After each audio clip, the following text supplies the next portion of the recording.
sexy motherfuckers.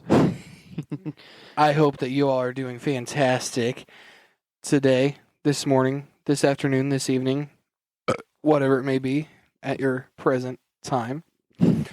My name is not John Thompson. My name is Paul Allen. I am the horror and filmmaking expert. Nice. To my left. Happy December, everybody. I am John Thompson. I am the action and animation expert. John Thompson. Yes. And to my right. I am Matthew. Matthew. The superhero and sci-fi expert. Sci-fi expert. The only one who's here of the two. Of the two. Yeah, we got 2 episodes left of the year. 2 episodes left. And then we're starting season 2 of the podcast. Starting season 2! How time flies so fast. So fast! Are you guys ready for season 2? Season 2, bitches! Yeah! I don't know. He doesn't know. Anyway. Yeah, we got a fun episode planned. A fun episode. Dylan's not here today. He will be back next week. He's feeling a little bit under the weather. A little under the weather. But, yeah, we're going to be talking about movies that have a positive impact in our lives. Movies. Are you going to keep doing this the whole episode? I'm going to do it the whole episode. Oh, no. Oh, dear. Oh, no. Oh, no is right. That's right.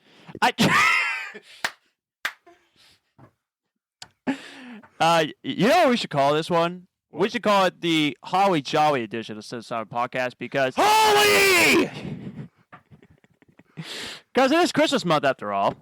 We love you, Holly. Have a holly Jolly Christmas. She's going to hate us. I already do. Feelings mutual. Oh, my. It's mutual.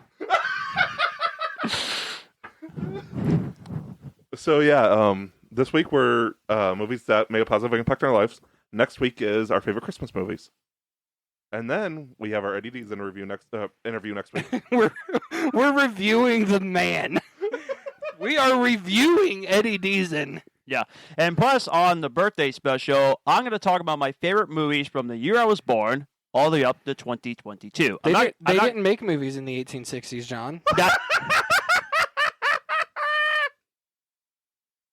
I do not look over 300 years old, Paul. You want to redo that math? Matthew. You want to redo that math? You want to redo that math, John? I mean, math is my best subject, so... Are you sure?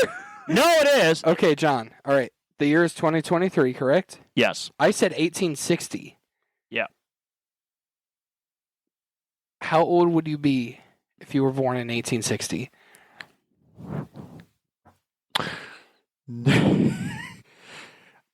I would take a guess. Okay. I thought math was your best subject. I'll tell you the correct answer when you get it wrong. It's either 363 years old or 463 years old. What? 163. Oh, crap. Wow. Math is your best subject. Wait, what? Hey. Did he say over 400? My teachers did not do 1,000 plus this when I was doing math subject. That never happened. So. It didn't happen here either. The question was 2023 minus 1860. John did EXE cannot math today. He can't math, but it sounds like he methed. That's because you guys has messed me up tonight. We've messed you up. I was gonna say that, you ass. Anyway, John, I love you, buddy. I love you too. But yeah, I will talk about my favorite movies from that all the way up to 2022, which I will not say 2023 because it's a surprise. Exactly, it's a surprise. And it's also your birthday roast special. Oh, God help me. Exactly. God won't help you there, bud. He's not going I to. kid you not, Matthew. I'm giving you a heads up on this one. I dare you to go easy on me because my girlfriend said this. If you guys do not go easy on me, the Catherine Pierce lookalike from her favorite show, The Vampire Diaries, she will attack you in person. What? If you make fun of me, of my age. Well, Okay. first off, we're not going to make fun of you. We're going to roast you. Exactly. There is a difference. Second off, I don't even know who this person is. I wrestle. I weightlift. She tries something. I'd like to see someone try. Well, you might want to be careful because she is pretty small. So she would not win. Exactly. So why I even will bother? admit she won't win. Now, she did do cheerleading years ago. But I'm so confused right now. I don't. Her favorite show is The Vampire Diaries, and Catherine Pierce is her favorite character. I'm still lost. I think he's saying that his girlfriend looks like her. She does. Trust me, she does. Oh. She done pictures of her side and the actress that plays Catherine Pierce in The Vampire Diaries. She's been doing that lots of times, and she does look like her. Should we get on the movies we've seen this week? Yes, let's do it. I saw The Vampire Diaries. Just kidding. I prefer good TV shows. Yes. Okay. Although I can tell you, though, she does study vampires, and she's very good at it. She's more than very good. She really studies vampires. So you're saying she sucks good? Well, I'm so No! I meant your neck, you fucking pervert!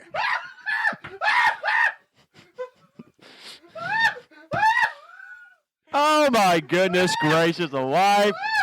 Have her listen to that, please.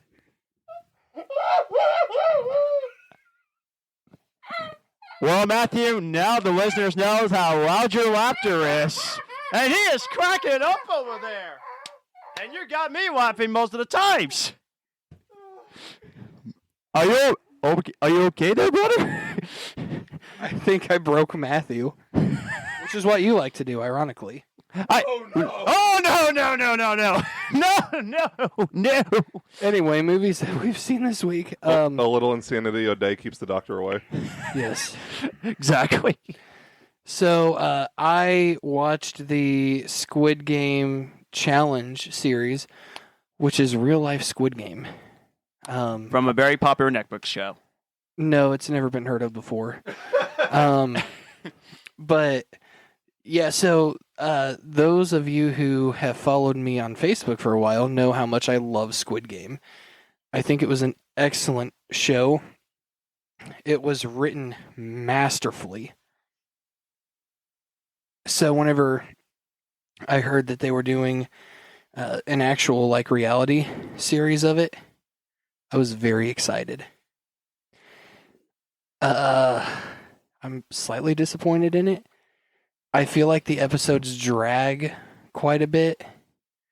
But there again, it's a reality show and I'm not into reality shows. So, that being said, that it's not up my alley, but it might be up yours. So shut up, Matthew.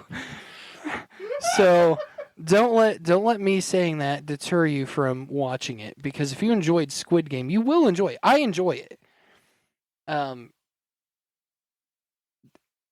There's only one episode remaining, and it releases, I believe, this coming Wednesday. The final three are quite something. I'm not going to spoil anything in case any of you listeners decide to watch it. So it's a decent show, and I hope that they do a season 2. I also watched Insidious 3, which I loved.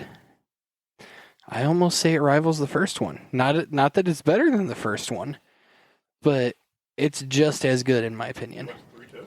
Yeah. Okay. I told you that. I don't remember.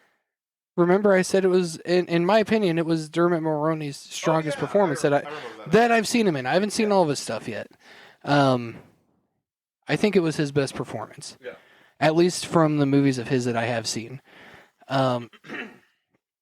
Which was quite refreshing because Objectively speaking, he didn't necessarily have the strongest performance in Scream 6. Objectively speaking. So seeing Insidious 3 and how he handled that script was really refreshing. Especially, because my introduction to him was Flesh and Blood, which is an amazing movie. And also, just to backtrack a little bit, I'm not saying his performance was bad in Scream 6. I'm just saying that was mostly because of the writing. But anywho, I also watched Insidious 2 with Mahil, Yeah. with Matthias. Longbeard was not present, thank God. Long Beard. I get it. I get Be it. hard. I may have to change my name from now on. It's too late. Yeah, it's too late. Anyway, Insidious 2, it was okay, but it was not as strong as the other entries that I've seen. The only one I haven't seen at this point is The Last Key, which I heard is the weakest. Or I've heard that from a few different sources, at least. I still enjoyed it, though. It was a fun entry to watch. I really loved the fact that the primary ghost was a serial killer. I loved that. Matthew, you're dying to tell me something, so spit it out, motherfucker. I've got to mention that story about what happened.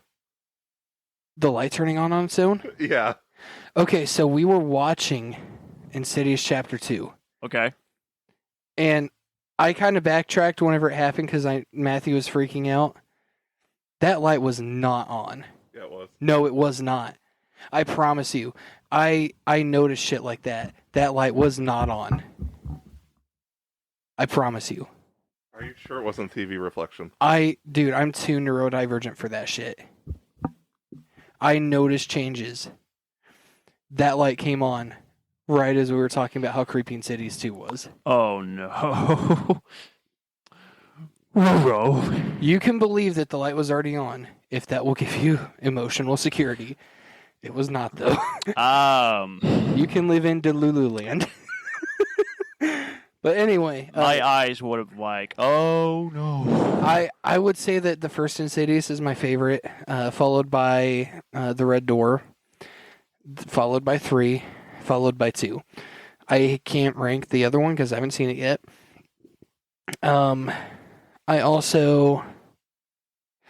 watched Oppenheimer, one of my favorite movies of the year. Spoiler alert. Yes. There's not one bad thing about this movie. There's just not. It is a perfect movie. Yes. It's like the only movie I can truly say that about objectively. Okay. I believe it is a perfect movie. It is. Is it going to light up the Oscars this year, do you think? I hope so. I think Cillian Murphy's going to get Best Actor. He fucking better. Robert Downey Jr. better get Best Supporting. He fucking better. Yeah, what made Oppenheimer so great was pretty much everything that I just love about movies. The acting was just phenomenal. The core drama was spectacular. And Robert Downey Jr., that's his Oscar. There wasn't a weak point. Yeah. There wasn't. Yeah. There just simply wasn't. This was a perfect movie. It was. It was beautiful. It was. It was terrifying. It was sad. It is amazing. It is. It hit every single point where it should have. Yes. And what I was most impressed by, and I'm not sure if I'm the only one that will share this sentiment or not, but Cillian Murphy, he matched Oppenheimer's real voice. Like, he got very close to sounding like, you put the two clips side by side, he sounds just like him. Yeah, a lot of like biopic movies, it's a take on it, but it's not usually that accurate.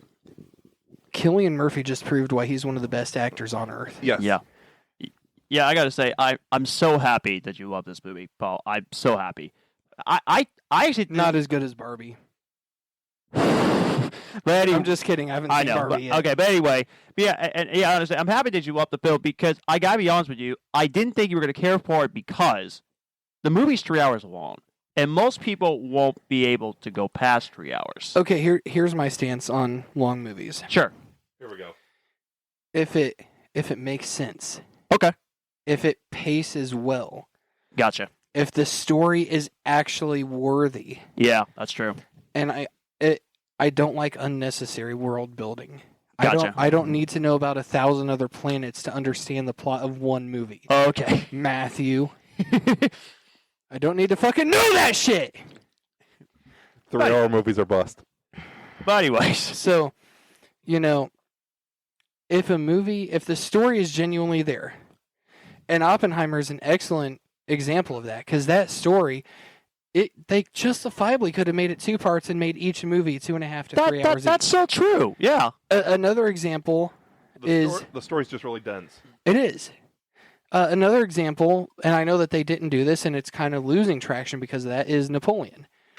There is too much story for Napoleon for one movie, period. Okay. Now, I want to preface this by saying I have not yet watched Napoleon. I haven't seen it either. I haven't either. They are doing an extended cut, though. They fucking better. Yeah. Because how long is it? 2 hours and 40 minutes. 2 hours, 40 minutes. Napoleon, like that, it almost would serve better as a miniseries. It is going to be a 4.5-hour movie on Apple. That's better. It's probably still a little short for Napoleon's story. Okay. But The 1927 version is 5.5 hours. there you have it. There you have it. That's whenever I'm okay with longer movies. Historical epics. Yes. Stories that need that time. Exactly. Because historical movies, usually, there's more to tell because it's a Yes. real event. Yes, and there's details that you have to get in there if you want it to be accurate. Yeah. That one scene with Cillian Murphy was talking in front of the people, and people start freaking out and crying.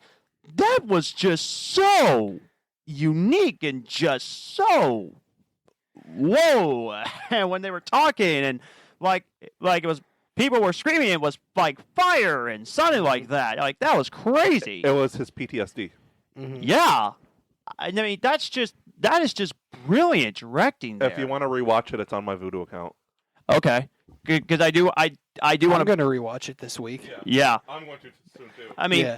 but seriously, It's my fucking amazing. my goodness. I mean, that film was just so good. There's a reason why it's high on my list. I want to It's- watch it at least one more time before I do my list. I would give it a 10 out of 10 stars, Yeah. but that's not enough. No, it's not. It's not. It's not enough. It's 10 not enough, stars. No. 10 stars isn't enough. I would even venture to say I'd give it like a 99.5 out of 100. Yeah. I mean, it should tell you a testament of how good it is. If someone doesn't even like that style of movie and they still give it a 10 out of 10, I am not like a World War II kind of drama movie. Like, that is not my thing at all. And I still give it a 10 out of 10. Yeah, Yeah. It's just masterful. it is. It is a cinematic masterpiece. It There's is. not one weak point, period. Absolutely not. They can give a master class on that movie. They could. Yeah. They could. You could study each act. You could even study the fucking background actors, and Yeah. you would learn. Yes. You would fucking learn. You could study the cinematography. You could study. There's endless possibilities with this one. Honest- It's a fucking perfect movie. In a few years, well, it could be as quick as next year for all I care. In a few years, at film schools, they should have a course just on Oppenheimer. They should. Yeah. And can we just all agree Robert Downey Jr. should totally win his Oscar? Him and Yes. Cillian Murphy. Honestly, any of them could win an Oscar, and I'd be like, yes, they deserved that. Emily Blunt, too, probably. Yeah. Yeah. But Robert Downey Jr. He pretty much stole the show when he got into like dramatic acting, and this is immediately I thought to myself when I saw Robert Downey Jr. I said, "That's not Tony Stark. That's Robert Downey Jr. Give me my Oscar, please." That is honestly that like performance. here's how good these performances were.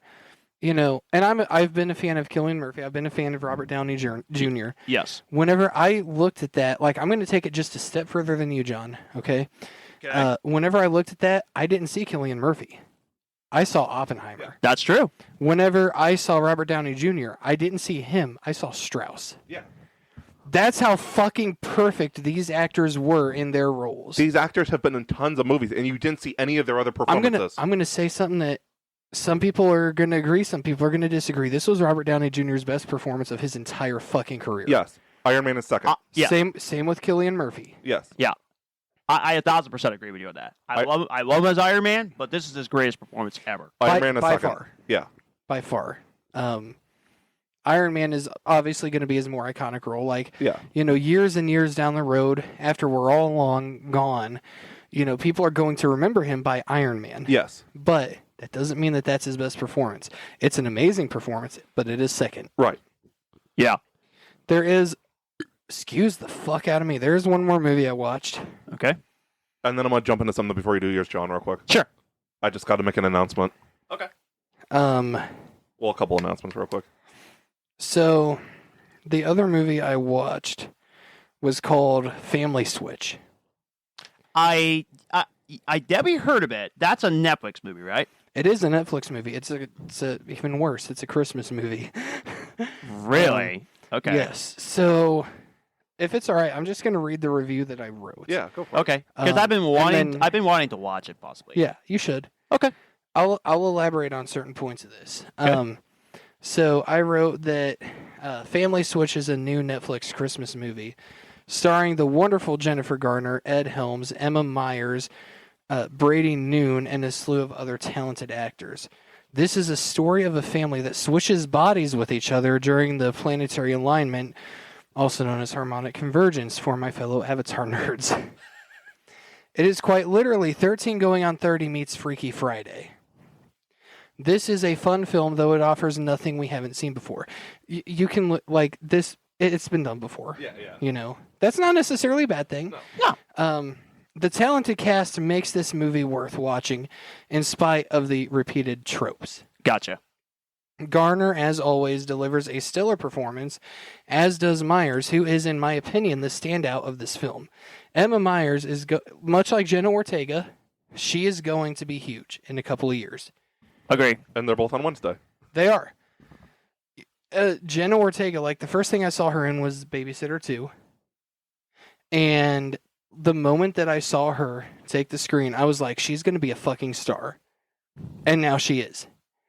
Whenever I saw Emma Myers on Wednesday, the same thing. She's going to be a fucking star. And she's getting there already just a year. First thing I saw Jenna Ortega in, and I didn't know it was her, which was Iron Man 3. Well, yeah, that is true. Really? I did not know that. She played the president's daughter. Huh. Okay. I need to watch that so I can see that. I wrote Helms and Noon have some of the funniest performances, and both actors played very, very well off of each other. They had the best chemistry of the movie, honestly. Some of my favorite moments in the film involved actor Matthias. Hang on a second. Schweigafa, if I'm saying that right. I'll probably fuck that up, and I'm German. Matthias, as he is trying to watch the baby and the dog, who have also swapped bodies.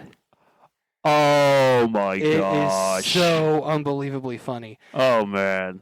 The only thing that I struggled understanding with the movie was the Angelica character.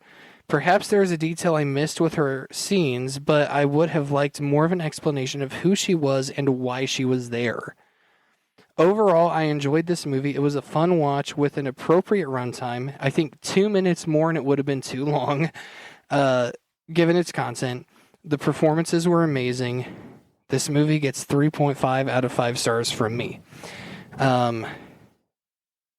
If you like shitty Netflix Christmas movies, this is up your alley. But that being said, the performances, especially from Jennifer Garner and Emma Myers, make it worth watching. Okay. I've never really seen Jennifer Garner in a role that she didn't fucking nail. This is no exception. She did really good in this role. This isn't even the first time that she's played a mother that has switched with a teenager. Gotcha. I actually really like her as Elektra. A lot of people don't. That was one of the first movies I remember watching. She was great. Yeah. I don't care what anyone else says. Wake me up. Like, yeah. so that was the movies I watched. Yeah. Yeah, I'll go and do these quick announcements real quick. Sure. As we've had a couple episodes off for the last few days, Dylan and I will not be doing our Monarch Legacy of Monsters weekly review. We're going to drop it all as one big review, as like a video of the whole season review. The trailer for Godzilla vs. Kong 2 came out today. Nice. And So, this I want to get into for a minute. Sony PlayStation Store, most people know, sell TV shows and movies besides games. They are removing all their Discovery content from the store. But it's also getting, because the license expired, it's also getting removed from people's accounts. They are offering no refund. So if you've bought any Discovery content from the PlayStation Store, you just lose it. That's it. Oh. This further cements the need for physical media. Not only people buy it so it doesn't go extinct instead of going all digital, but so you don't lose it. It doesn't, even if you don't lose it, going from streaming service to streaming service, you gotta have 10 streaming services just to keep a movie. Not just that, but if the license ever expires, that movie will disappear. You could lose it from your Vudu if you buy a digital movie. Buy the disc, save your library, and support physical media. Absolutely. I mean, the only thing I buy from PlayStation Store is only video games, and that's about it. Well, you could lose those too if you don't buy the disc. If the license gets removed, you could lose that game and never be able to play it again.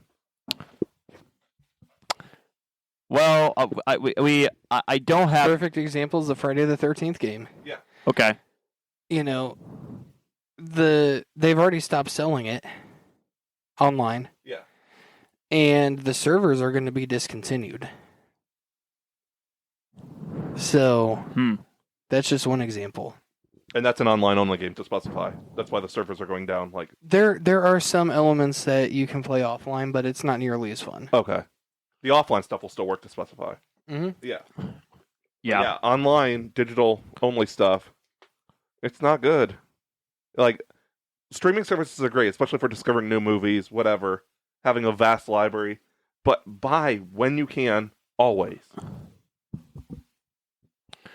Buy The First Harvest on DVD. $20. $20.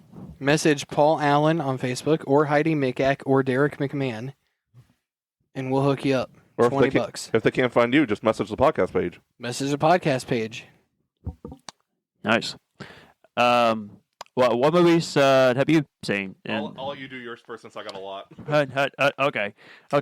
Yeah. Matthew watched a lot of porno this past couple of weeks. I did not. Shut up. Okay. Yeah, before I do get to the movies and shows that I watched in the last 2 weeks, since it's been a long 2 weeks, please subscribe to the Allen and Mickak Network, and please watch Finding Light in the Darkness. I watched it. Paul, that may be your best acting performance in a long time in a short film. That was unbelievable. What you did there. I almost teared up because, man, and you're getting personal with that. Oh man, that was crazy. I definitely need to know more about how you guys been able to come up with that. We'll talk about it after we're done recording. Okay. Phew. But dude, incredible. That was just an incredible performance. And please go subscribe to their YouTube channel. Please go check out their short films. I'm saying it now, guys. You need to check out their short films. They're incredible. They're amazing. And Paul Allen's work is just absolutely phenomenal. He gets very personal with any of his emotional stuff he does. So please go check him out. It is amazing. I do want to say one thing to that. Sure. Short films like The Recovery and Finding Light in the Darkness, I could not do those types of projects without the support of my best friends. Absolutely. I could not do it without Holly Ann Spa, Heidi Mickak, or Matthew Walker. I just couldn't. Yeah. They are my rocks. And not that kind of rock, Matthew. They can't see it on the screen. Sorry, guys. Matthew gave the devil horns for those who... They can't see it on the screen? Ooh, I like that. That's actually good. But no, on a serious note, I could not, especially Finding Light in the Darkness, I could not have done that without Holly, Heidi, and Matthew, period. I just couldn't have. Yeah, but yeah, it's absolutely great work. Now on to the big stuff there. I watched Hawkeye, the TV show. Finally. Yeah, last 2 weeks. Hawkeye. Oh, Yeah, Hawkeye. Yeah. I thought he said hot guy. No. I was like, I turned to Matthew and I mouthed hot guy, and Matthew just looks at me like I'm a fucking idiot. Okay, no, Hawkeye, the TV show from the Marvel Studios that does all the MCU movies and then their TV shows. You guys are just weird. Which is no surprise there. But anyway, in all seriousness, I watched it in the 2 weeks. Best MCU show. Loved it. Loved it. Great Christmas show. Love it. Daredevil. Yeah. Daredevil will be better. And that's true. But yeah, this show, great. Love the chemistry between and Hawkeye and his partner. It's fantastic. Kate Bishop. Yes, love them. They were great. And that's who plays Spider-Gwen in Into the Spider-Verse, right? Yes. Yeah, she's a great actress. She is fantastic. Absolutely love her in this one. I finished the sequel trilogy of Star Wars with The Last Jedi. All you complainers, I don't care. I love this movie. It stinks. Shut up. It doesn't stink. Shut it. And then I was actually excited to rewatch the Rise of Skywalker, which is only the second time that I actually watched it. And after rewatching the second time, I come to really love this movie. For me, it's very misunderstood. It deserves a lot more love, and I know that people said it's fanfare, but hey, it works for the movie. For what it did, it worked. The original plot that was unreleased is a million times better. It was supposed to be a lot darker than it was. And there were people like Imperial officials getting executed by lightsaber guillotine. Interesting. Yeah, it was a lot darker. Personally, I think I would have liked any version of Rise of Skywalker, honestly. But there are a few things I want to say about the Rise of Skywalker, but I'll save that for another time. So I finished those. On to the classic that I watched for the first time. I've seen clips a bit, but it's my first time watching the whole film. I got to watch Willy Wonka and the Chocolate Factory. Which one? The one that stars Gene Wilder. Yes. Yeah. And the reason why is because I'm hoping to watch the Wonka prequel that comes out in theaters in a couple weeks. I'm going to watch that one. And actually, I'm going to watch Charlie and the Chocolate Factory next week. So I'm going to be Johnny Depp. Yep, the one with Johnny Depp. Yeah. Paul.exe does not like Timothée Chalamet. I'm sure he's a great guy, and he is good in certain roles. Yeah. He is not Wonka. He's not. And he's just not for you. He is one of the worst casting choices they could have made. I'll give it the benefit of the doubt, and I'll still see it, because I love the Willy Wonka movies. But Timothée Chalamet is not the right choice for Wonka. Of the movies I've seen him in, I think Dune is his best performance. And even that's not good. No offense to personally, those who liked him. I think he's good. He was good in The Lovely Bones. I've not seen that. He was in The Lovely Bones, I think. Wait. No, God. Lady Bird. I've not seen that either. Lady Bird, not The Lovely Bones. It's the same actress, though. Yeah, Saoirse... Saoirse Ronan. Yeah. Lady Bird is a really good movie. It's really good. It's an A24 movie. I think so, yes. Yeah, I've not seen it. It's on my list. He's excellent in that. Like I said, he's good in certain roles. That's an example. My watch list on Letterboxd of stuff I need to watch is like over 600 movies now. You're never fucking catching up. But honestly, I personally think I actually shut your asshole. But the trailer of Wonka, I personally think Timothy is a great choice to play as Wonka. So, yeah, you also thought Vin Diesel could play Bane, so shut the fuck up. Let's check that out on Instagram, please. Check it out. Oh yeah. Okay, here's the deal, viewers or listeners rather. Is Vin Diesel a good choice for Bane? That's what he put on Instagram, so people could ask him. Did anyone answer? I don't know. He's I'm still waiting for that. No one's answered yet? Not yet. It's because people don't want to be... No, it's because they're busy. There's a lot of people that are busy these days. We also don't have a lot of people on Instagram either, to be fair. True. Yeah, 60 followers so far, which please, can we get the followers up, guys, please? Yeah. All right. You want Vin Diesel as Bane, then I give you Ralph Macchio as Batman. Are you trying to trick me? No. Okay, because I was gonna say yes. Yes to what? Your casting choice as Batman.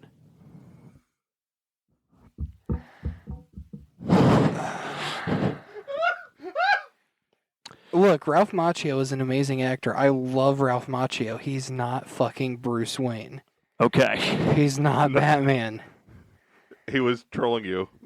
I knew it. I knew it. No. James Gunn said he actually listens to Fancast. Maybe you should tell James Gunn you want Vin Diesel as Bane, just to see what he says. Good luck with that. I highly doubt that James Gunn would even answer my letters. Someone. I actually want to mention this because this is actually really cool. Someone asked him, because he's very active on social media. Yeah. What goes into the casting process for casting superheroes in the DCU? Yeah. Would he listen to a fan cast? He said him and his casting directors always have people in mind. But he does go online to look to see what fans say, because they might come up with a better option being fans of the characters. They might have better options that he never thought of. Gotcha. For example, there's only one other actor that I think could even come close to playing Wolverine. Not that he should replace Hugh Jackman, because no one should. Right. But if they did have to recast or, do a reboot or whatever, Carl Urban. Yeah. He would be amazing. Yeah. As Wolverine. Yeah. He even looks like Hugh Jackman. Yeah. Okay. I wonder if I could bring out my old fan cast for the new universe. I don't know if it would work. I used to like the idea a lot, but I don't know if it would work anymore. Emma Roberts as Supergirl. I can fucking see it. I can see it. Yeah. But anyway, back to my thoughts on Willy Wonka and the Chocolate Factory. Like I said, watched it for the first time and seen bits and quips of it. Mm-hmm. I can never see why it's a classic. I absolutely loved it. I loved the ending. Gene Wilder is so funny. So charming. Gene Wilder was great. The kids are brats, but they were played like that the before. Kids are They fucking played like that. assholes. And the truth is, the main character, he's so lovable. Charlie. You can't help but root for him. He's great. He is so great in this movie, and everybody did a great job in this film. One thing I didn't realize about the Johnny Depp one is who plays Charlie in that one. Freddie Highmore, who plays the good doctor. Really? Yes. My parents love that show. It's an amazing show, and he is... I've been wanting to check it out. Don't you dare fucking fart. No, I'm going to say, isn't Tim Burton the director, too?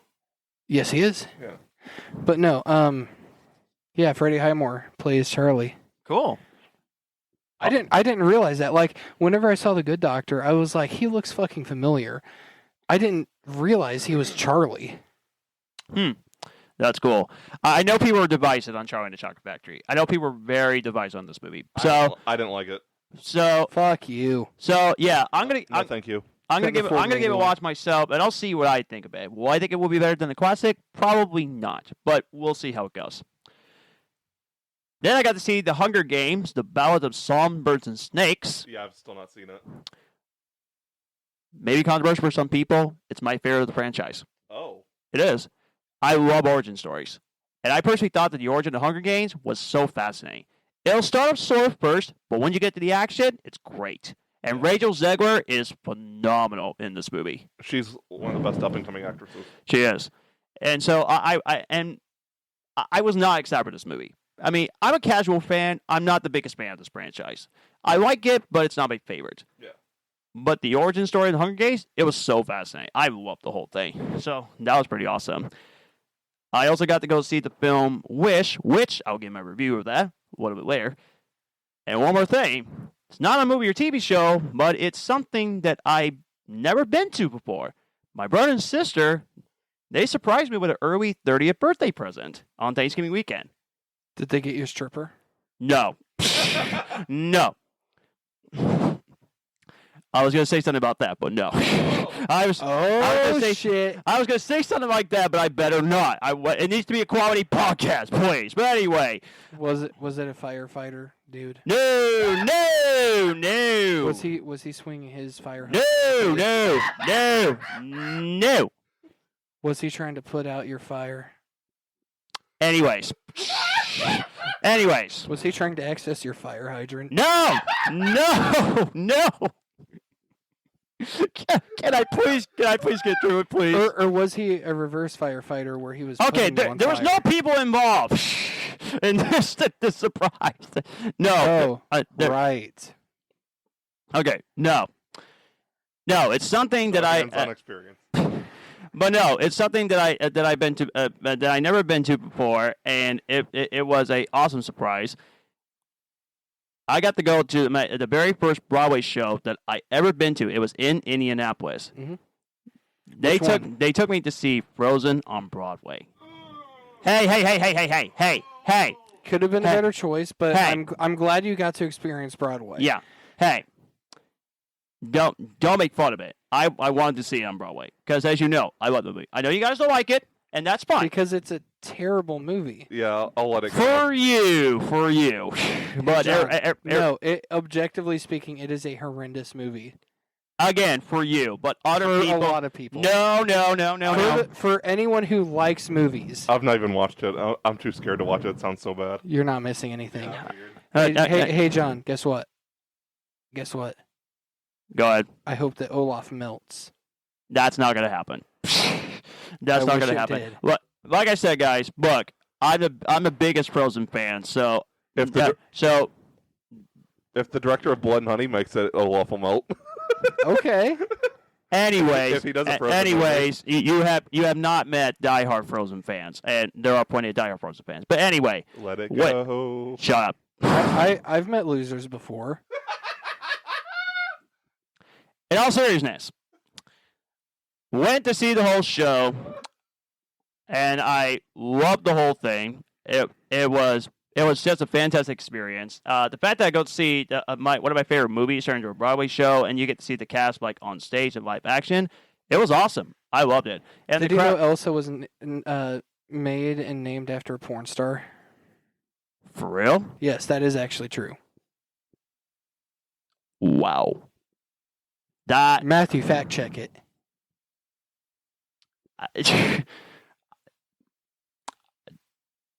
okay, that's interesting.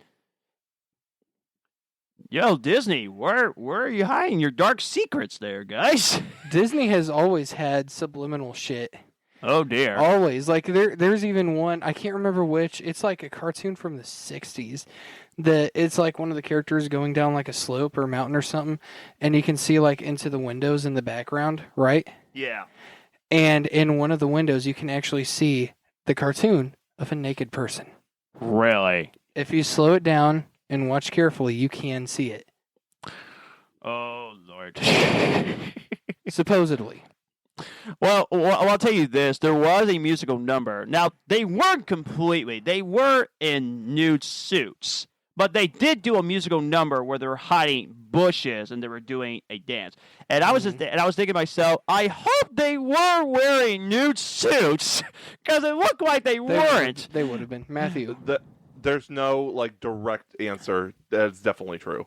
A lot of people say it is, but there's nothing direct. But did you see a picture of her?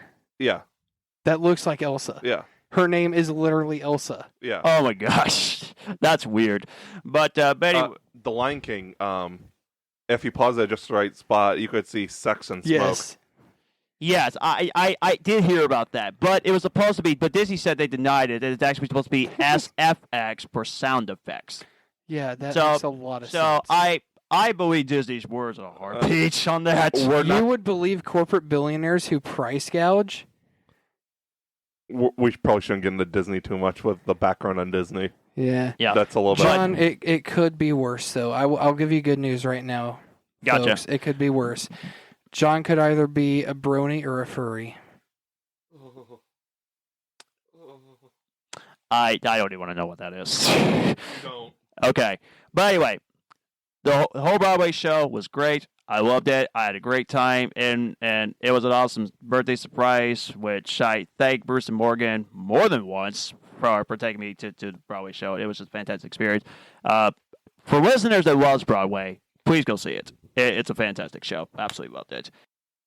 And also, I bought something from the Broadway show, which will be a surprise for her. So, and I bought a CD of the Frozen Broadway show, which of course I did because I'm a Disney sucker. So, There you go. You suck, Disney.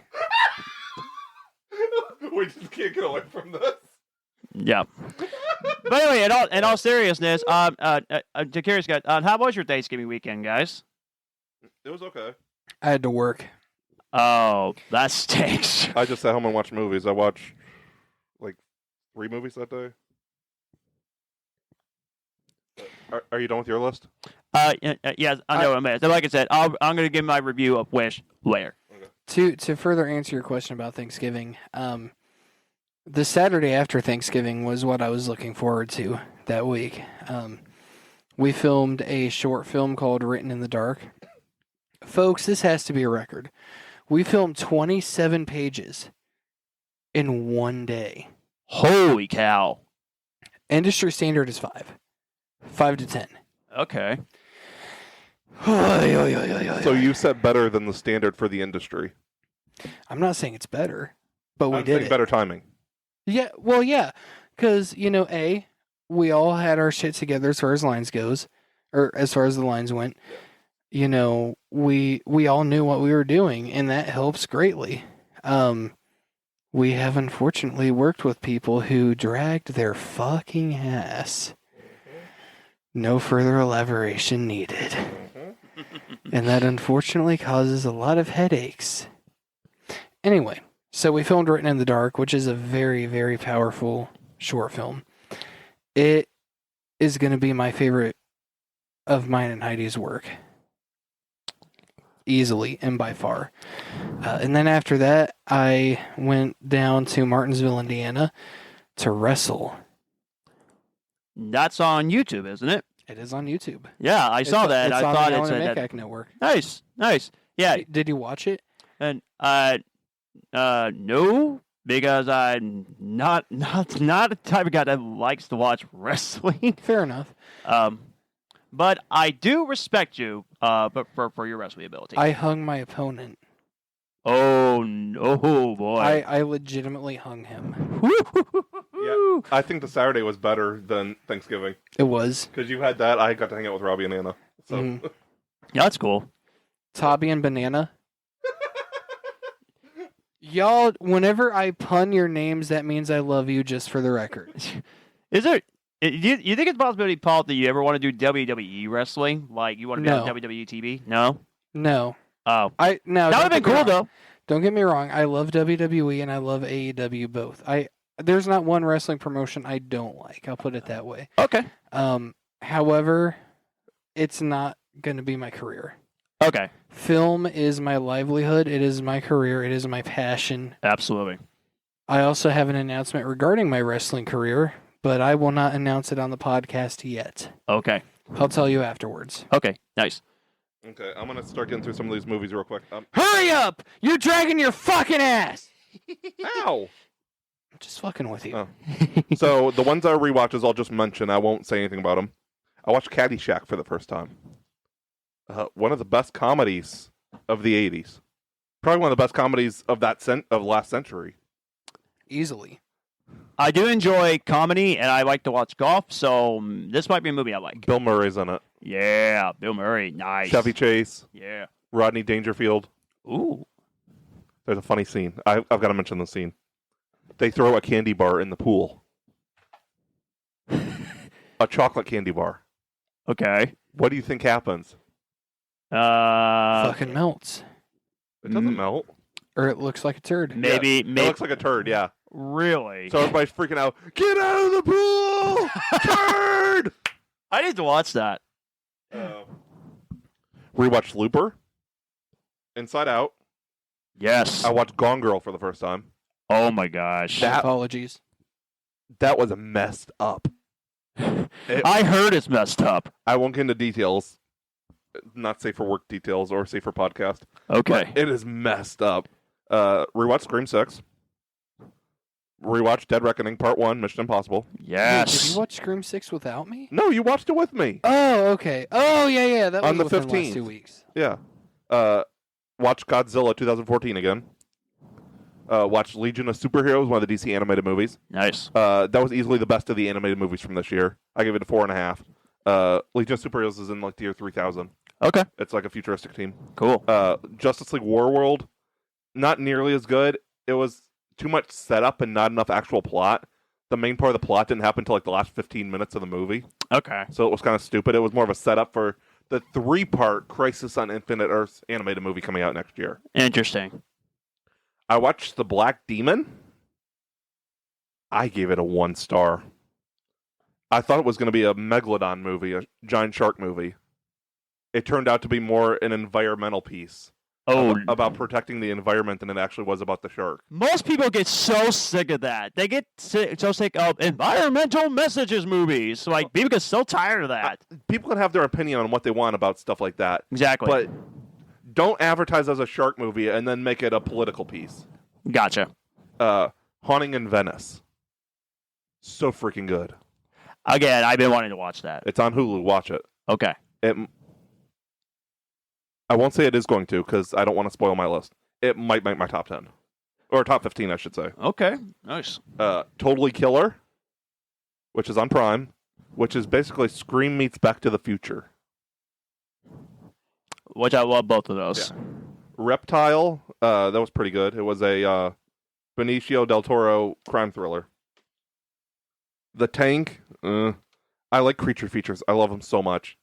There was a gaping plot hole that I just can't get over. It's still bugging me 2 weeks later. Creature shows up, people start disappearing, blah, blah, blah. Oh, I'll tell you what's bugging me later. Dog just randomly disappears. It's a family, so there's even a kid. Nobody bothers to look for the dog. They act like nothing happened. The dog shows back up in like the last 10 minutes, and they act like the dog hasn't been gone for 3 days. That's a gaping plot hole. Nobody in the right mind the dog would go missing. Everybody would be like, where's the dog? Where's the dog? That's just so stupid. Like, that's an unforgivable plot hole. Ouch. I watched Asteroid City. It's quirky. I kind of liked it. It wasn't as good as it's not my typical type of movie, but it was good. I watched The Killer on Netflix with Michael Fassbender. Uh-huh. Solid crime thriller. I watched Insidious again. I watched Strays. That was freaking hilarious. Cobweb. It wasn't as good as people made it out to be.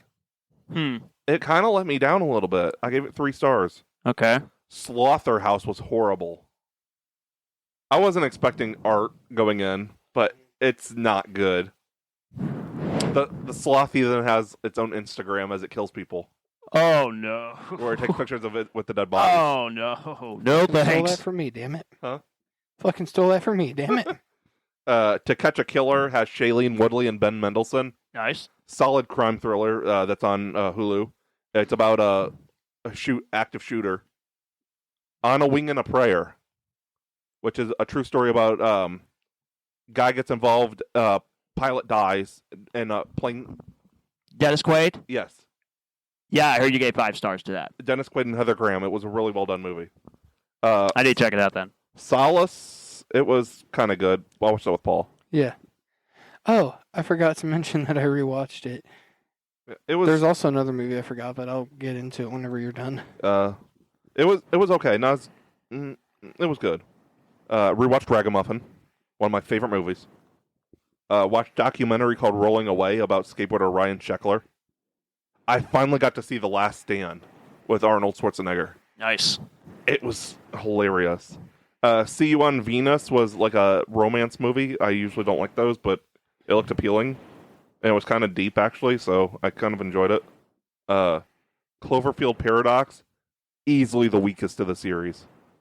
Told you. Yeah, it was not that good. Mid-90s, I promise I'm almost done. It's a skateboarding movie about a teenager, like a 13-year-old, starts hanging around a skate shop, doesn't have any friends, becomes like in love with skateboard culture. Nice. Starts hanging out with skateboarders. Mid-90s is also how old John is. And it was Jonah Hill's directorial debut. Really? Really? Yeah, it's an A24 movie. Like I Okay. said, I heard the title, but I didn't know Jonah Hill directed it. Yeah, it's on HBO Max, Okay. if you want to watch it. X-Men First Class I rewatched. Loved it. Love it. Watched Insidious Chapter 2, which, yeah. Anyway, Spooky. Matthew's house is haunted, confirmed. yeah. Boston Strangler. I usually don't like true crime, but it was really good. It had Keira Knightley in it from Pirates of the Caribbean. Haunted Mansion 2023. I gave it a 3.5. It was good, but it wasn't. I like the whole aspect of the grief talk more than anything. Mm-hmm. That was a really good conversation. Yeah, like I said, I thought it was good, but the 2003 version is better. Yeah. Rewatched Guardians 3 again. Yes. My 5th watch. And I watched the 2 Meg movies today. First one was way better than the first one. Or second one. First one was way better than the first Shut up, one. I'm tired. Second one, for a big budget shark movie, I love Sharknado, don't get me wrong. Second one just felt like Sharknado on a big budget. Really? It was just stupid. Like, like I said, I like Sharknado, but it was made to be bad. You don't expect a movie with Jason Statham and a huge budget to feel like Sharknado. That's my biggest issue. Interesting. But yeah, that's what I watched this week in the last few weeks. I forgot one rewatch and one new movie. So the rewatch was I watched Room, which has Brie Larson in it. Yes. And Jacob Tremblay, which I believe was either his first or one of his first films. One of my favorite movies of all time. Never seen it. It's on HBO Max. You need to see it. It will make you cry. Oh boy. It will make you cry. Have you seen it? No. Do you think I would like it? Yeah. Okay. If it wasn't up your alley, you would appreciate it. Okay. And then, did I already talk about Thanksgiving? No. Okay.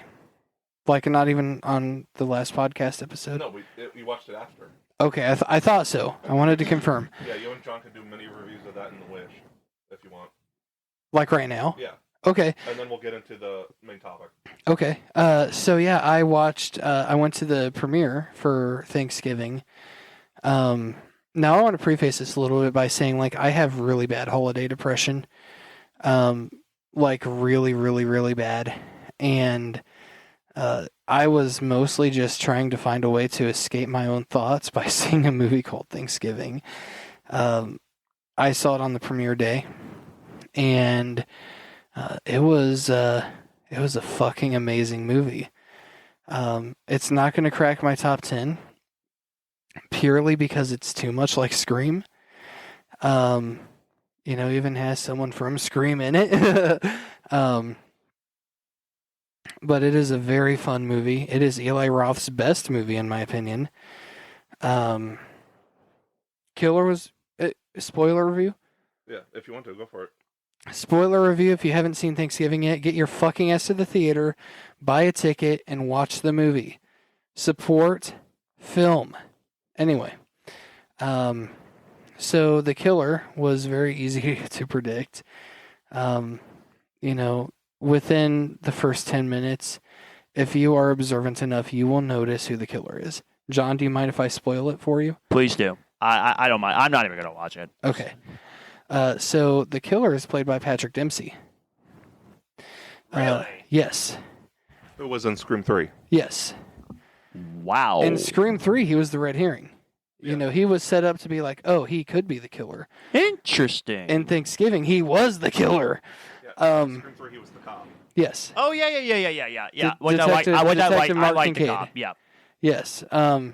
Scream 3 is so fucking amazing. I don't care what anyone says. It is the weakest of the Scream franchise, but I it do is love great. it still. Absolutely. Yes. So anyway, Patrick Dempsey, his character was the killer. Very easy to predict. I thought the final girl was very well written. The deaths were fucking brutal. These this should set the standard for deaths in slasher movies. That's why I heard the gore is like Scream Time 10. Yes. Now, Scream 4, the Olivia kill is particularly gory. Yeah. This amplifies it a lot. How does it compare to Terrifier? It's not quite as bad as Terrifier 2. It's not quite on that level. But it is really, there's a lot. And it was well done, too. But this is also a big budget film too. One of the kills was actually quite literally well done. But This is also a big budget film though too. So yes. they probably can't go as extreme as Terrifier. Right. Because it's still owned by a studio. Exactly. So, anywho, the John Carver killer is really, really cool. I hope that they make the mask a little better in the sequel. But yeah, the killer was really, really good. It was very evident based off of the kill styles that it had to have been either a cop or somebody with military experience. It was evident. That's part of how I deduced that it was Patrick Dempsey. I love that, unlike Scream, you only heard the killer's voice while he was under the mask one time. Yeah. It was now I'm not saying I don't want to hear Ghostface, because obviously that is too iconic, right?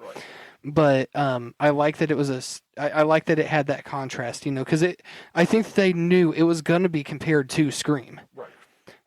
So I feel like that contrast was very needed. I can't remember who the voice actor was, because it wasn't Patrick Dempsey, who actually did the voice whenever he was behind the mask. But the scene, the primary protagonists are captured, and they are like bound around a table. Yeah. And the fucking mother-in-law was well done and presented as a food dish on the table. Tasty. And the killer, I also like that they didn't do a voice modulator like Scream. Yeah. He had a natural voice. No, he had a mic. Like, he had a mic that distorted his voice. Not the voice modulator like in Scream. It was an actual microphone. Yeah. Like Ben Affleck's Batman does. He's got like the little... Yes, exactly. That was exactly what they did. The voice actor is fucking amazing, and I hope to God he gets more work, because he's really good. We need more recognition for that, of people just doing voice overs. Kevin Conroy. Well, not just voice actors. I mean, just people doing voiceovers. Yeah. I know, but I'm just saying, like... Kevin Conroy, yes. Yes. Because, even, like... Sorry to get off your subject a little bit. You're not getting me off. It's okay. Fucking pervert. Not what I meant. But, like, Tony Todd does it a lot. Yes. Because best Venom voice. He's done Venom. Even just like other TV shows and stuff. For example, the Flash TV show. Teddy Sears played Zoom the character, but Tony Todd did the voice of the character. Mm-hmm. So just stuff like that. Tobin Bell was in Flash too. Mm-hmm. He played Savitar. But just voice over roles of another character. Yeah, that needs more recognition. It does. I was actually shocked that another stark contrast is, they kind of set up the final four, or the core four, not everybody made it. And I love that. That's my one complaint that I've had about the Scream movies is... They're too predictable. Well, the main characters always survive. Except for Dewey. Ow. But as much as I wish that they would have gone with Gale instead of Dewey, now don't get me wrong, I fucking love Gale, and Courtney Cox is amazing. I do feel like a big death was needed in Scream 5. Yes. But, the main characters, it was clear that they were going to go for a sequel of Thanksgiving. Yeah. It was very clear that this was going to be a franchise thing. The characters that they kind of establish as, these are going to be the main players in the second one too, like half of them got killed. I think there's only 2 or 3 that are going to be in the sequel, assuming they sign on, of course. It could be an entirely new thing. But yeah, Thanksgiving, I think I give it a 4 out of 5. Okay. It might have been a 5 out of 5, honestly, because it was a really good movie. I need to start watching what I do with that, since Letterboxd only goes up to 5. Mm-hmm. I need to stop giving so many movies 5 stars and think of each half star as a single out of 10. Mm-hmm. So like a 4.5 would be a 9. So that I need to get better at that, because I give so many movies 5 stars. There are a few of my favorite movies where I did get 4.5 out of 5 stars. Yeah. So I didn't give every movie 5 stars. Right. Was that it? I think so. Okay, John, do you want to start your wish review, and then we'll get to the main point? Yeah, I was going to get to the part that was actually bugging me, but I think I'll go ahead and skip that. I might talk about it another time. I'll be back in a second. I'm going to go switch the laundry. Right, okay. Keep going. Okay.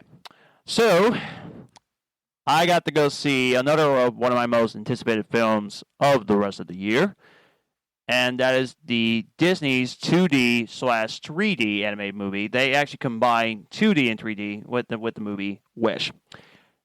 Now, before I get to my review, I'm going to make a complaint. Rotten Tomatoes, what the crap is your problem with this review of the movie? I'm just going to say it now, and you might have a good idea when I think of the movie. 48% critics, really? 48%? Why, critics? What is wrong with you? Why do you hate this movie? It doesn't make any sense at all. So I'm getting that out of the way because just to tell you, I love this movie.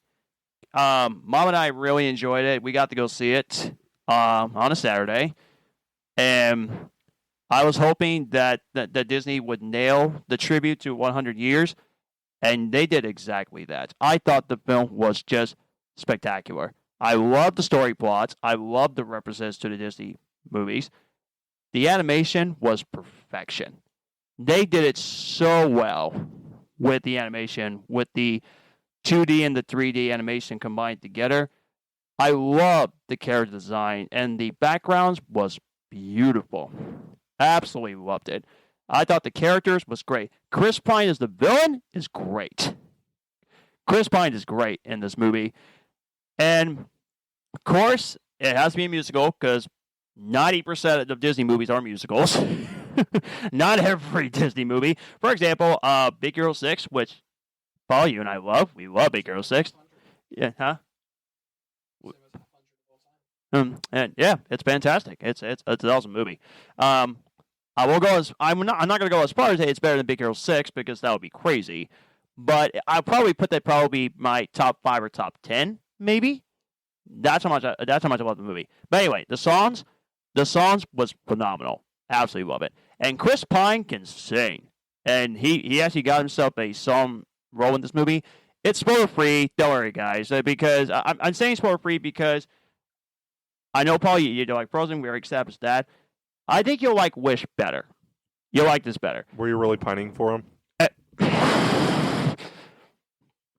Son of a fuck. Careful, Dylan's gonna squirt on you. but anyway, but in all seriousness, Paul, I think you will like this movie. I think you will really like it. Why? Well, the reason I said this is because of this. It's not as annoyingly catchy as Frozen, because a lot of people said that Let It Go was overplayed. I disagree with that, but we'll move on. There are some great jingles in the movie that I do think they can be classic Disney songs. I will admit this, I don't think they're like the songs, I love them all, but they're not like Let It Go territory, and they're not as annoyingly catchy as Frozen. And you'll like the characters much better in this movie than you would with Frozen. And I think you'll connect the characters a lot more in this movie. I was going to say, can I take a stab with this real quick, Paul? Mm-hmm. I don't think it's necessarily about Frozen. I think with us both, I think it's more just it has to be more emotional, like an emotional depth to it. Like we have to connect with the characters more. Yeah. Like I feel like The Lion King is very relatable. Yes. Well, there actually is a great Inside Out is very relatable. It is, yeah, and there actually is a great part in the movie where there's literally is her grandfather character is 100 years old, and it's actually paying tribute to Disney's 100 years. Did you know him in your childhood? No. But anyway, yeah, her grandfather is actually 100, which that's actually paying tribute to Disney's 100, which and he said that's your son. No. Actually, the main character is actually the Disney princess, and her name is Asha. Asha is the main character, and she's great. She's fantastic, and the actress that play her in this movie, she's great. I absolutely love her in this movie. But yeah, all she wants to do is make her grandfather proud, and she wants to make his wish come true. But there's a reason why the wish can't come true, which I won't spoil it. So, personally, you'll like this movie better, at least for me. So I say give it a chance sometimes. You can probably wait till it comes on Disney Plus if you want to, or you can go see the theaters. It's clearly up to you, Paul. And same thing for you, Matthew. You would like this movie too. I think you would really like Wish. I don't know. Give it a chance. Give it a You chance. fucking wish. Nice. That's a good one. That's a good one. And honestly, despite what critics says, it's probably going to crack my best films of the best films of the year list.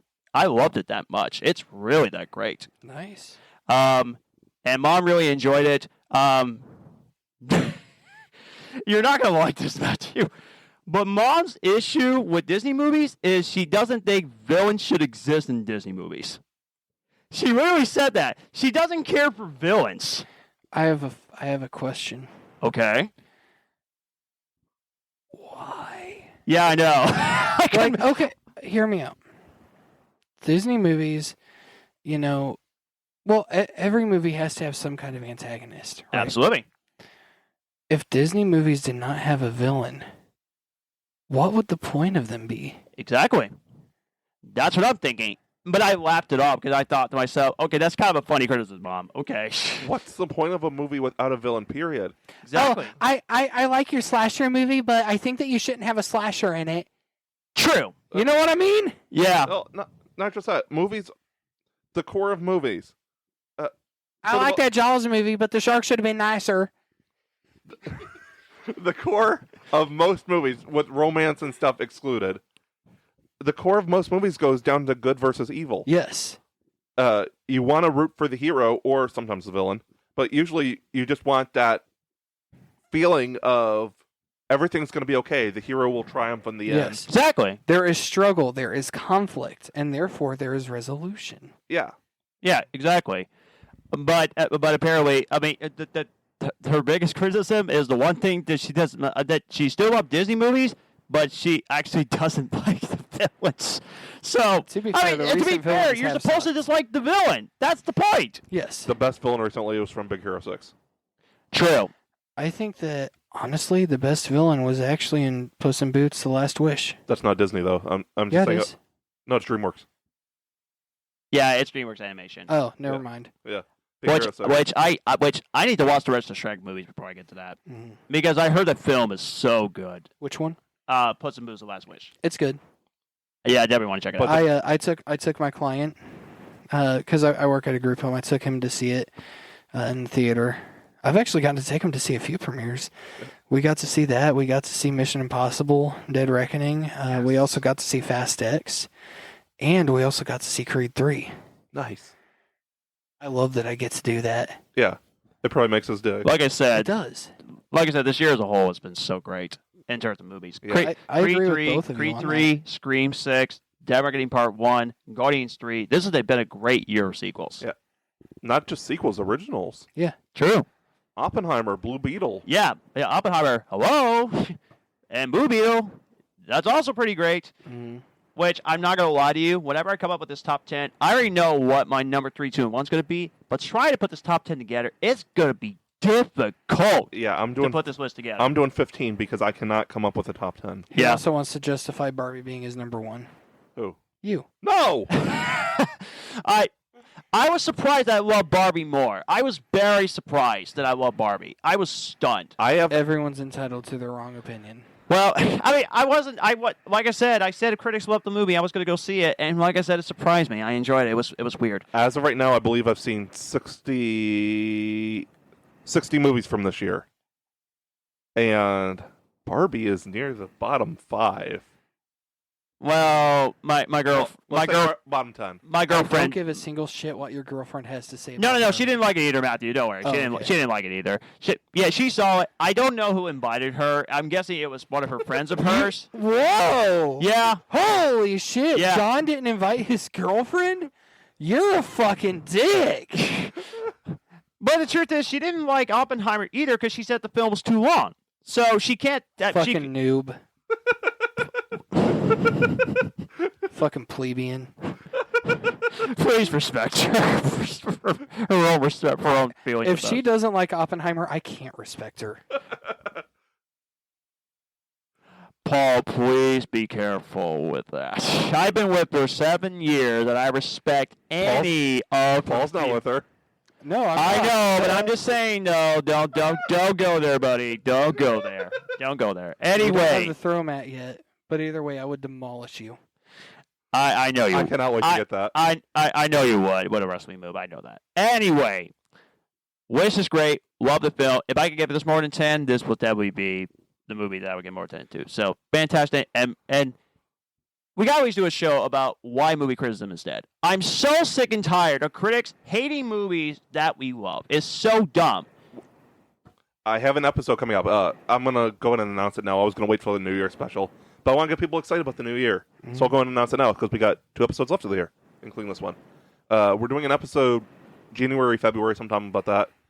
Actors that are in tons of movies that don't get the recognition they deserve. Ooh.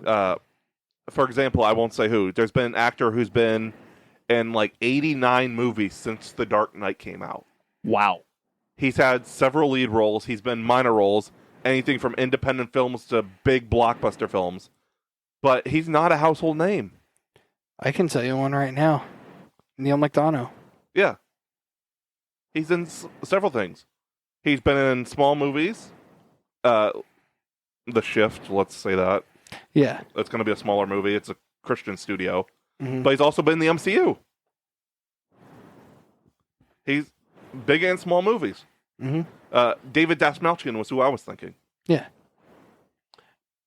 I personally think that, is it just me, or do I think that Ki Hong Kwan is not getting recognition? I know he wanted. I know he won an Oscar, but he does get credit for how great actor he is. Well, we're not talking about just great actors. He's just started, as far as I know, in the last recent few years. That's true. He's been going for a while. Oh, he has? Okay. He's just only gotten more notoriety. Okay. But he is getting more notoriety. Mm-hmm. Yeah. Gotcha. These are actors that have been busting their butts. Like David Dastmalchian, I don't want to say any more names because I want to save it for the episode. Yeah. He's done 8 movies this year. Wow. Okay. That's fucking hard. Yeah. He's done animated. He's done live action. He was in Ant-Man and the Wasp: Quantumania. He was in Oppenheimer. He's been in big movies this year, but like he's not getting the recognition. Okay. Mhm. That's going to be a good one. Yeah, so, yeah. Yeah. Another thing for next year, new video game podcast coming very soon. Mind Games, the Cinema Simon podcast spin-off. We're going to talk about everything video games. And I'm going to spell it out what the first episode is going to be. What made us love video games? And you need to get started on your Mario stuff so we can start it. Yes, Mario documentary. Yes, we're going It's your documentary. You need to come up with the plan for it so I can shoot it. Well, you got to let me know when you want to start. So that way I'm waiting for you. Oh, you're waiting for me? Okay. Anytime after the new year, we can start. Okay. You need to get your ideas together. I'll let you know. Yes, I will definitely do that. Yes. I will definitely let you know that. Yeah, so yeah, video game podcast, Mario documentary, coming very soon for that one. So yeah, first episode, what made us love video games. Hopefully Paul can join us, and hopefully Dylan can also join us so we can talk about what made us love video games. There'll be video game news, video game reviews. We'll talk things video games, so please stay tuned. Are you guys ready for our main subject today? We haven't even gotten to the main subject yet. No. How long have we been doing this? Hour 17. Okay, it's not as bad as I thought. Yeah. It's been a pretty good episode. Let's try to get this in like 20 minutes. Let's get this done. Okay. Movies that have impacted our lives positively. Ooh. We're not just saying like, oh, this was a good movie, I really enjoyed it. Like, these are movies that actually impacted us. Mm-hmm. Okay. You want to go first on this one? To give you a great example of that? We're not going to rank them. We're just going to start naming them off. Like, Okay. Is it even a take turns thing, or are we just going to bounce off? we'll just bounce off each other. Okay. Shut up. Come here, babe. Oh, no. Okay. Wonder Woman, for me. Not just because I love the character, but a lot of people know, like, I had fan cast a Gal for the role. I do love the character. She is one of my favorite characters. But Gal just embodies the role. And the message of that movie about how love saves the world. Like, it's just a powerful movie. And I just enjoy it so much. Like, it brought happy tears to my eyes when I watched it in theaters. It's one of my favorite movies. It is my favorite movie. I can definitely see that. Yeah. Wonder Woman is a fantastic movie, and that's when the DCU finally was able to say, "Hey, we're looking forward to a new DCU film now." It's one of the few DC movies that actually tops Marvel, in my opinion. It is. It's one of the best superhero movies out there. It is. It is great. Absolutely.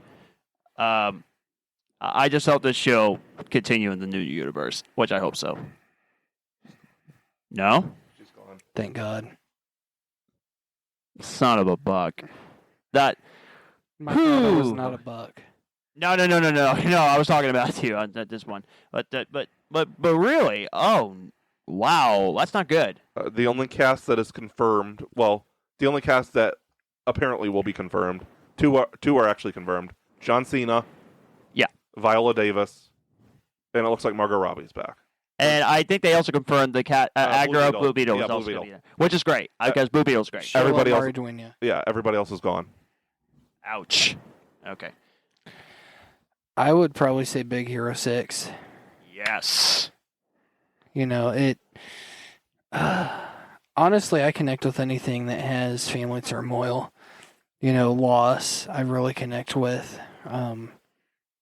Big Hero 6 is one of the absolute best Disney movies that handles the topic of loss. Yes. It's very relatable. Very relatable. It makes you wish that you had a Baymax. I have a Baymax in my house. I do. A I'm small. I'm talking like an actual, like, Full size. yes. Yeah, he's one such that a functions and huggable. He's works. such a huggable marshmallow. I want to meet him at a Disney park. I want to meet him so bad. So whenever I was a guest at Comic-Con in 2017, I actually came across somebody who had the outfit on. Like the full, like, nice. it was awesome. I bet. I have a picture with them. I say them because I'm unsure if it was male or female or how they identified either way.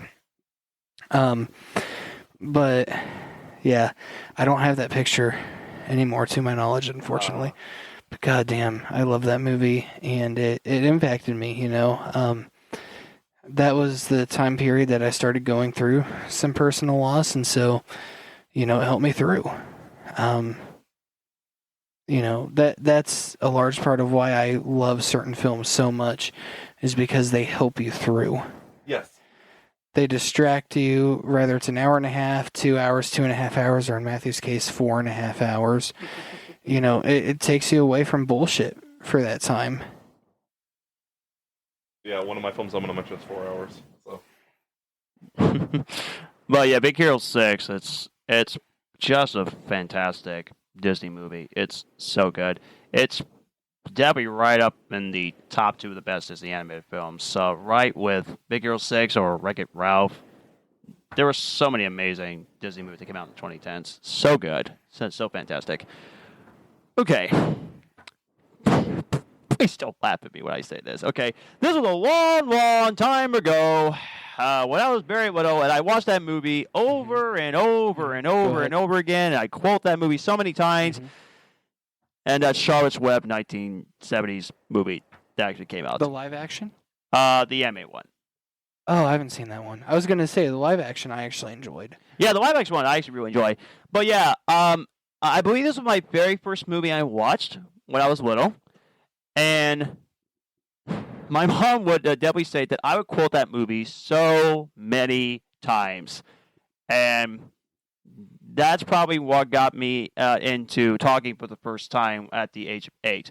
Because my parents didn't know that I have autism until someone told them. I didn't know about this till I was older. I didn't know about this.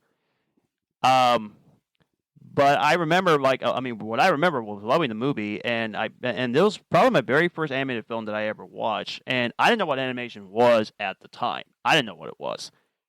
But I remember really enjoying it, and actually really liking the movie. I don't really watch it that much anymore because the spider death is so depressing. Oh, God, it's so depressing. Ugh. But I digress. First Disney movie I watched that made an impact: The Lion King. It's such an amazing Disney movie. I remember watching that so many times on VHS tape.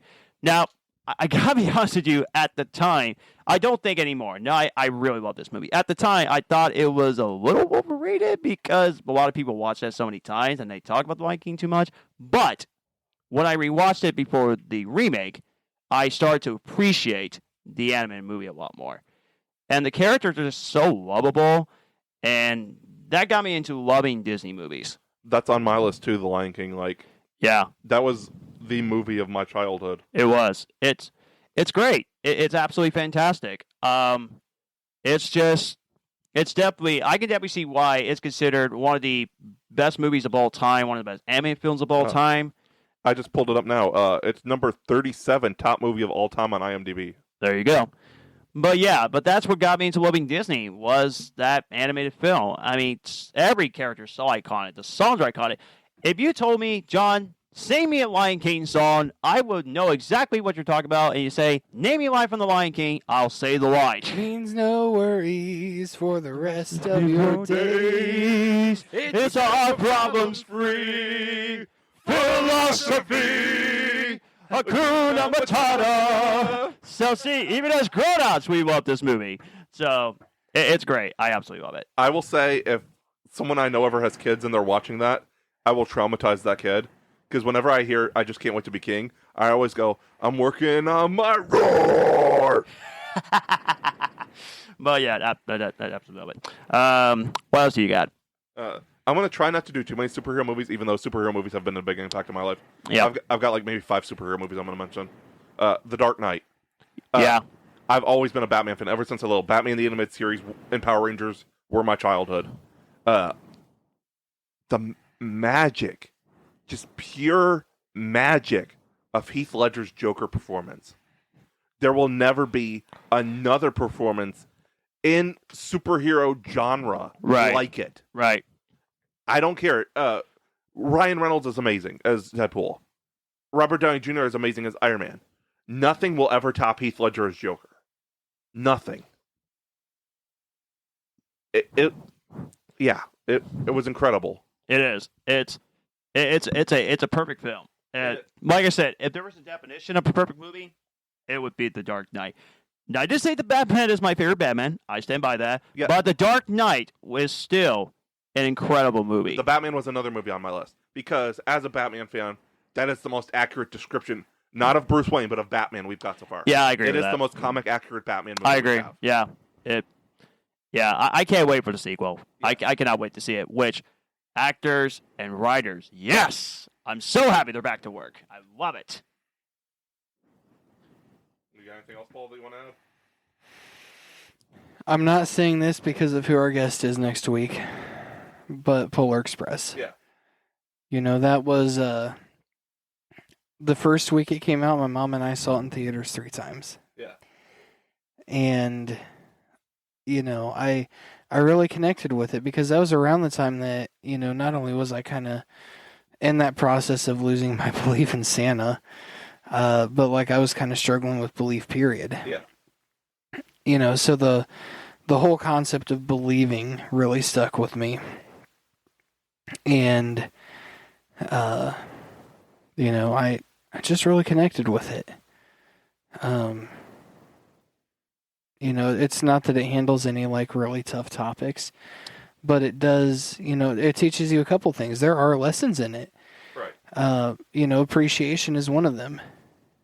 You know, the know-it-all kid, and again, I'm not saying this because of our guest next week, I swear to God, but, you know, like the know-it-all kid, you know, he's so eager to get his presents.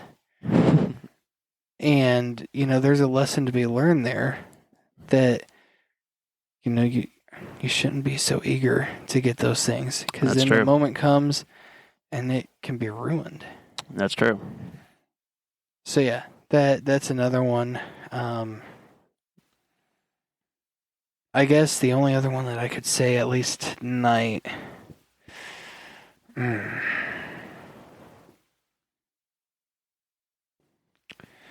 a tough one because a lot of movies have impacted me. I'll give you a more recent one. And this is gonna shock you guys. Okay. But I would say Insidious: The Red Door. Okay. Matthew, you have not yet watched it, Right. but we've already discussed this a little bit, so I feel open talking about it now. Yeah. But it tackles grief a little bit, because Patrick Wilson, his character's mother passes away, and this is between movies, of course. So of course, those of you who are listening that know my story know how big of an impact that my mom's death had on me. So I had no idea that was the plot going into it whenever I went to the premiere. But I feel like it handled the topic of grief very well. And then the ending scene, dude, I bawled my eyes out in the theater. Certain movies have that effect on you. Yes. It's good when it does. Truth be told, I might even cry now talking about it again. But Lynn Shaye's character comes back as a ghost, obviously, because she died in the first movie. And Patrick Wilson's character does not remember her, of course, because of the hypnosis. But he talks about his mother, like how he, wishes that she was still there, wishes that he could say something, so on and so forth. I can't remember like verbatim, but that dialogue is just so fucking powerful. And I've had a lot of moments over the last almost 2 years now where my mom's death really has affected me. And so movies like that really help me get through that. That's why. Helps you feel not alone. Yeah.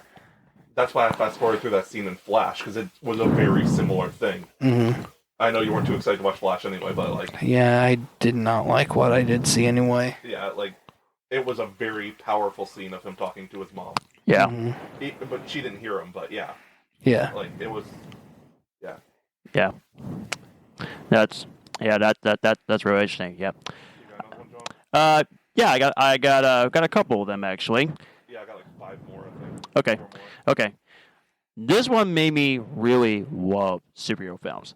Now, I enjoyed the Batman movies when I first started watching them, but this movie impacted me, made me really, really love superheroes, and that is Iron Man. Iron Man is... I can never forget watching it. This was the second MCU film I've seen. It was Captain America, the first Avenger, and then Iron Man. But Iron Man got me really excited to watch more MCU films. Years later, with amazing films for years, with the Guardians films, the Avengers movies, and also with maybe more future classics, maybe in the future coming soon. This one made me excited to watch more superhero films. And ever since then, I would have never discovered the X-Men films, nor more of other superhero films like Dread that you and I got to watch. That was a pretty awesome film. Dread is amazing. It is. But Iron Man, this made me absolutely really love superhero movies and got me really excited for. So that's that one. Now I'm going to get to the second one. Now, this was the very first computer animated film that I watched that made big impact on me. And believe it or not, it's not Toy Story. As much as I really love that franchise, as much as it's my favorite franchise ever, it's actually A Bug's Life. This was my very first computer animated film that I watched. That bugs me out. Very fun. I'm sorry, I gotta give you credit for that one, too. You had the best jokes the entire night. Thank you. But anyway. And fuck you, Matthew. but anyway, yeah, Bug's Life. I watched that film so many times as a kid on VHS tape. And I remember thinking to myself, what kind of animation is this? I really like this animation.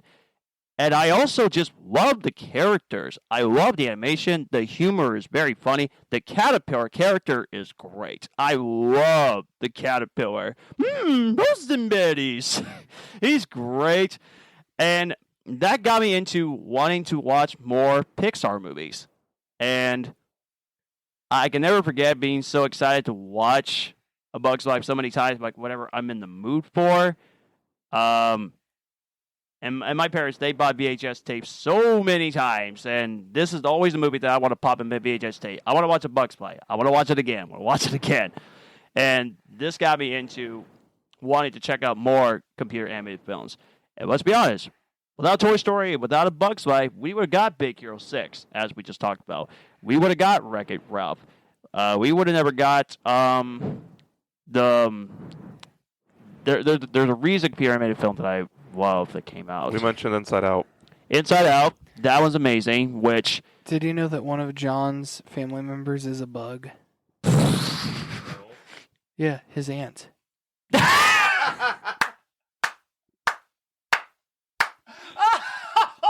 Oh my gosh! That's so good. That's a good one. Paul is on fire tonight. Yeah, Paul is on fire. Do you have a fire extinguisher? Yes, I do. Okay, good. Good news, fans. Paul will be here all week. But anyway, but yeah, it's great. I absolutely love that. That'll be. I'll talk about more about that for next week's episode. So I'll talk more about that. But yeah, but it's great. Loved it. Is that all you have, or do you have any more? Because if not, I'll just go and finish mine off real quick. I got a lot more, but I'm gonna go ahead and just save it for there. I'm gonna save it for other movies that I love for next week. Can I do two more? Yeah. I'll make it quick, I swear. I'll do one more, and then you could go, and then I'll do the rest of mine. Because I want to switch up from superheroes now for a minute. Okay. It's one of my least favorite of the franchise, but Star Wars: Attack of the Clones. Okay. I Because, enjoy it. like I said, it's one of my least favorite in the franchise, but it was the first movie that I watched that made me think I love movies. I had never seen any of those Star Wars, anything like that. This was the first movie that's like, just made my love for movies. A lot of people say that too about Star Wars fans. A lot of people say that. Like, I'd never seen anything like it at the time. Like, it opened There up was nothing like it at the time. it opened up a whole new world. So yeah, like, okay. Yeah. And then I'll go back to my two after you're, there's mine when you're done. Okay. Yeah, go for it. So since we kind of brought up like what got us into film or certain genres and whatnot, I remember the first two horror movies I watched. Now, I've talked a lot about how like some of the first are like Friday the 13th, Sleepaway Camp, Scream, so on and so forth, right? The very first two horror movies that I ever watched, I was like, oh God, I had to have been like 4 or 5, maybe 6. The first one that I believe it was the first was a movie called 9 Lives. And I believe it has Paris Hilton in it for some reason. It's not necessarily a good movie. But I remember it fucking traumatized me. You know, because it's like, you know, it's essentially about possession. Yeah. And that freaked me out. I remember 2 of my cousins were over for a sleepover. And we got White Castle. And so me, my 2 cousins, and my mom, we watched this movie. One of my cousins gets like deathly sick because she had 20 fucking sliders. Oh no. Oh man. Wow. Yeah, I remember that. You know, I was into horror after that. Next one, I think that you already know about this one, Darkness Falls. Yeah, you told me something. I don't remember. I don't think it gets nearly the credit it deserves. It's a really good horror film, in my opinion. Didn't I give you the DVD at one point? No. Oh, I thought I did. You can, because I don't have a DVD copy right now. I can swear I gave it to you because I don't have it anymore. So I gave it to somebody. Not me. Oh. But yeah, I Darkness Falls is one of the movies that like made me think I love horror. You know. That's funny because the next thing I'm going to mention. Oh God, I'm scared. Well, when you're done. Shaking in my boots. Go for it. Oh, you're done? Yeah. Those were just the two movies that got me into horror. Yeah. I can tell you this. I mean, Scream is the one that actually got me into really liking the whodunit thing. So Mhm. Well, It's not a proper whodunit, though. true. The killer always announces themselves in the Scream movies. That's true. You know what? All right, listen up, Spyglass, since you're fucking everything else up with Scream. Listen up and listen good, motherfuckers. Make the next one a proper whodunit. I understand it's being rewritten, more than likely. I understand it's probably going to come out a couple years later. That's fine. Make it a proper whodunit, motherfuckers. Make us guess. Don't give it away.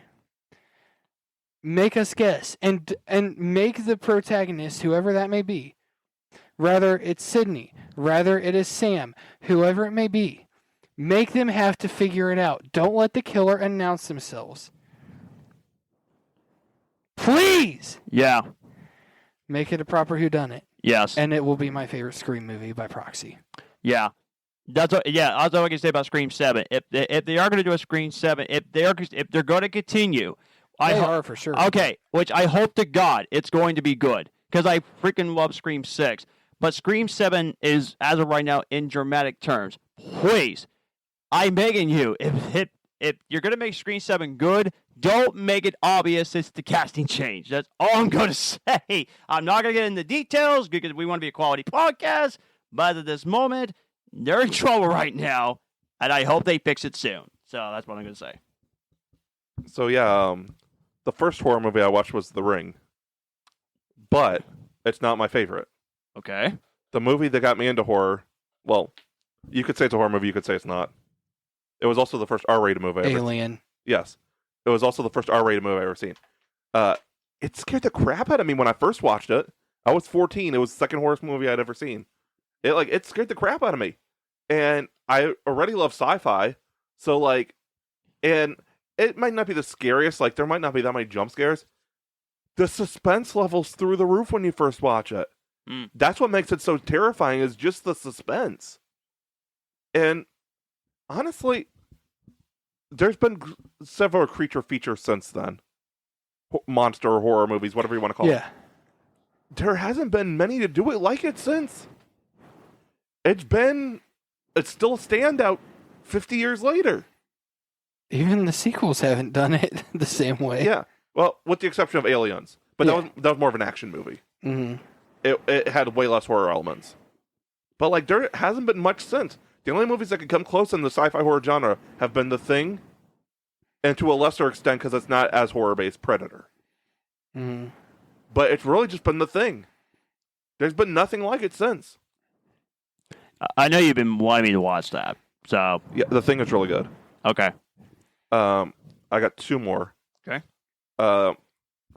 Everybody knows I'm a Christopher Nolan fanboy. Oh, yeah. I like hard sci-fi, which, for those of you that don't know, not like that. Star Wars is like sci-fi fantasy. There's the Force, there's lightsabers. It's more of a fantasy element. Hard sci-fi is more scientific fact that it's as realistic as you can get with being science fiction still. So like The Martian with Matt Damon. That's great. That was great. That is hard sci-fi because I need to rewatch that. it's very realistic as much as you can get with being Oh, yeah. still science fiction. So I'm a Christopher Nolan fanboy. The cast is solid. Just the pure cinematography bliss of Interstellar. That's one of my favorite movie cinematography. Yeah, movies. yeah. You love that one. I know. Yeah. Yeah. We all know. Yes. Yeah. I know. Yeah. I want to rewatch it, so hopefully I can love it more. You want to torture yourself? I'm just. all the movies I've mentioned except for Attack of the Clones have been in my top 20. So you guys know these are movies I enjoy. Yes. Yes. And last one, I'm going to give honorable mentions because it's my favorite series. I'm going to give honorable mentions to Man of Steel, Aquaman, and Shazam. But Justice League. Not the Joss Whedon cut. Let's get that out of the way. It is the Snyder cut. Like I said, I don't hate it, but the Snyder Cut is better. Absolutely. It showed a director's pure vision Yes. because of all the stuff that happened with the studio and everything else. It is his pure vision 100%. It's even shot in 4:3 format instead of 16:9 to preserve what he originally had planned for it. Interesting. It's 4 hours. There's nothing cut of his original script. It's the whole script, no deleted scenes, nothing. So it's pure unadulterated vision. And not just that, the entire thing, after his daughter committed suicide, the entire thing was done in honor of her. The whole thing was a fundraiser, basically, for suicide prevention and to raise awareness for suicide prevention. That's great. That's great. And as someone who struggled with depression, and I know a lot of other people do, that is a beautiful thing. Yeah.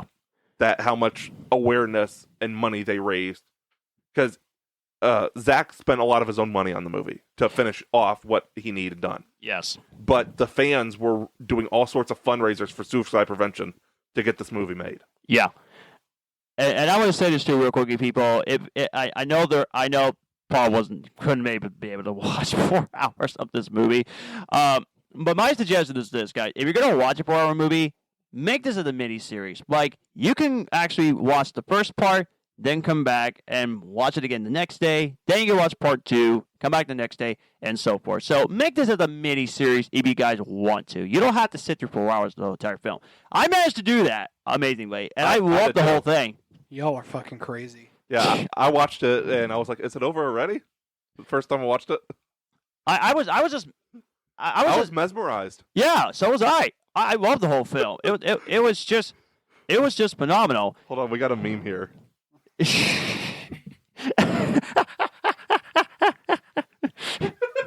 Yeah. We got a new meme for the podcast. You guys will see it later. Yeah. But yeah, finishing off that about Justice League. Since we talked about it, if anybody's struggling, reach out. You're not alone. Yes. When we put the episode up, since we talked about this, I'll go and put the suicide prevention phone number. 988 for those who are unaware. Oh yeah, I forgot there was the 988 now. Yeah, you can call it, you can text it, and also just as a side note for anyone out there, because I've been there, I've texted the hotline before. It's not always easy to talk to somebody who, kind of has to listen to you. Please feel free to reach out to me. You can reach out to me personally through Facebook. You can reach me by email. AllenMikac@gmail.com. That's ALLENMIKAC films@gmail.com. Please reach out. Don't suffer alone. Just don't suffer alone. Yeah. You can also reach out to me, and I will gladly talk to you. Yeah, and I'll say this for one last time. In the Light of Darkness, go check it out. A great short film. Again, please go check it out. You'll definitely love it. That was a little bit heavy-handed, but that was all we had for this week. Yes, thank you so much for listening. My tattoo artist. But yes, thank you for listening, everybody.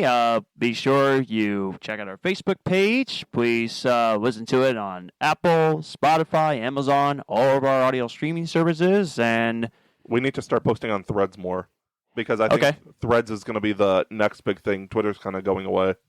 Okay. Thankfully. Yeah, yeah, that was all we have. Next week we have our Eddie Deason interview. I almost said review again.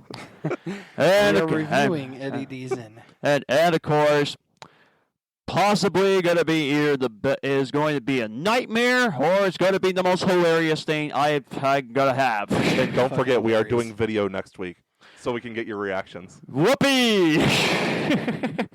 But yeah, thank you for listening, guys. We appreciate you listening. Yep, we got the review is separate. It's Review. Crap, did it again. Interview. Yes, Oops, I did it again. The interview we have as separate episodes because there's special events. So we only have one more main episode this season. Yes. Before the new year, and then we got our New Year's live stream. You guys don't want to miss that. We will be live streaming to YouTube, and we might have some guests. You never know. I don't even know. Ooh. You never know. Nobody knows. Neither does the listeners, and neither does the viewers that watched it on YouTube. I don't even think Matthew knows. I have some ideas. but I do love surprises, which not like that, not like that. Did you see him jump? Yeah. And anyway, but yeah, I'm pretty sure mine for next week is going to be a surprise, and it's probably not going to be a good one. So God help me. And that is all we have for this week. So God bless. hello and good night.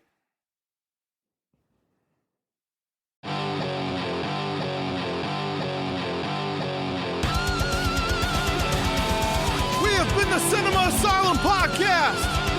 You guys were awesome. Thanks for coming out. Good night.